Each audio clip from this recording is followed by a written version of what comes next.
in a tighter game than we were expecting.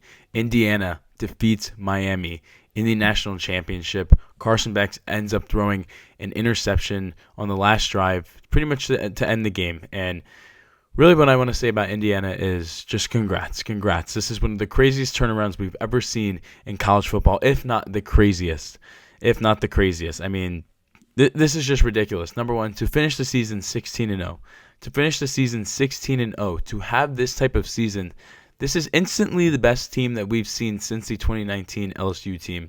And I really am interested in how those two teams would stack up against each other, but that's a video for another day.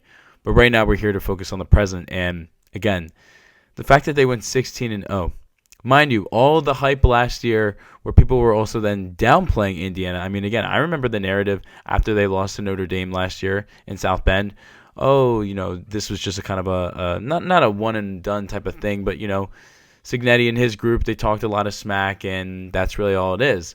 But when Indiana really started to go on that run this year, and they started to continue to put results up, and I mean, I think again against the game against Illinois, where there's a lot of hype for Illinois going into the season, and they kill them. I mean, how many points did they put up again against Illinois? I mean, that was ridiculous. Obviously, they beat Oregon in Oregon, and slowly but surely, you had to respect Indiana again this year. Now, again, did I think Indiana was going to get to the point where they went 16-0 and won the national championship? Absolutely not.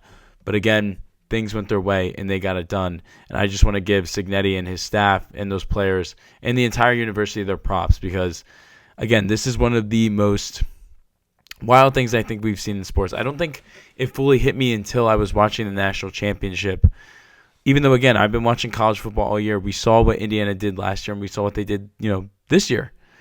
But for some reason, seeing that logo in the national championship with all the graphics and everything, I think it just fully hit me that I was like, oh my God, Indiana have really put themselves in this opportunity, and they put themselves here as a program, and they're maximizing on the opportunity. And I don't know, I just couldn't get over it, and especially as someone that watches the Big Ten regularly. I'm a Penn State football fan for context.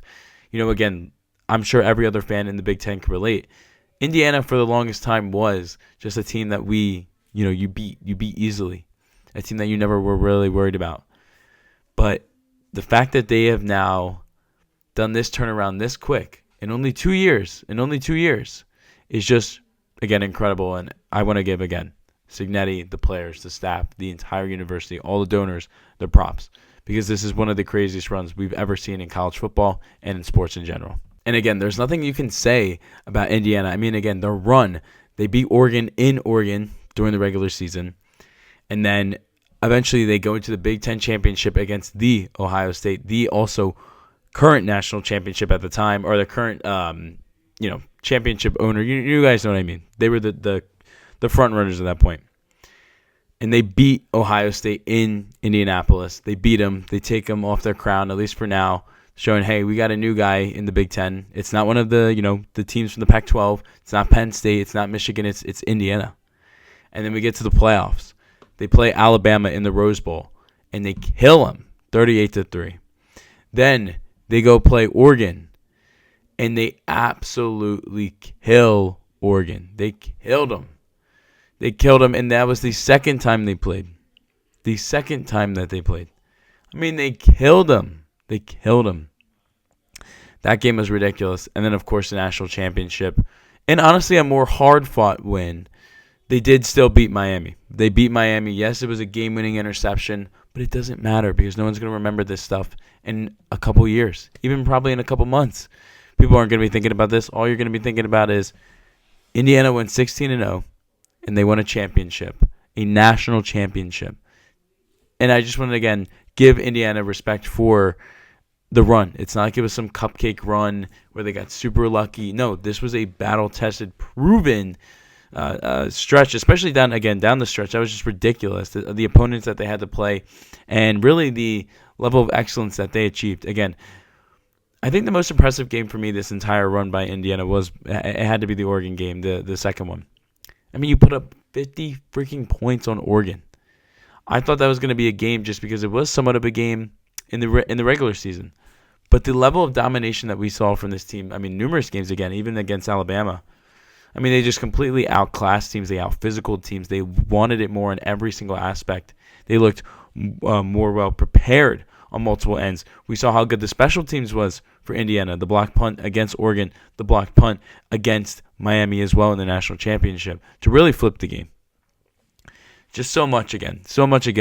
And I just wanted to really look at that schedule because it's to me, it's one of the crazier runs that I think a team has gone on to go win a national championship. Just again, what they did in the regular season, what they did in beating Ohio State in the Big Ten championship, and again, the run that they went on through the playoffs, while also defeating Blue Bloods as well, is just, again, ridiculous to me. I wouldn't say that Mendoza played the greatest game, which was a little underwhelming, but he still did make enough good plays in my opinion. A lot of those back shoulder throws were really, really nice. Those were a lot of very, very clutch conversions. I think he had at least 2 or 3 of those in some big spots, which was massive. And again, what you wanted to see from Mendoza in this situation was really how much, I guess, not that he can manage the game, but how much he could handle the adversity. They were hitting him early, especially with some of those hits. They were really rough, honestly. They were getting at him. Obviously, IU was not clicking in to the level that they were used to, but he still stayed in the game. He didn't really turn the ball over in a way that was hurting the team.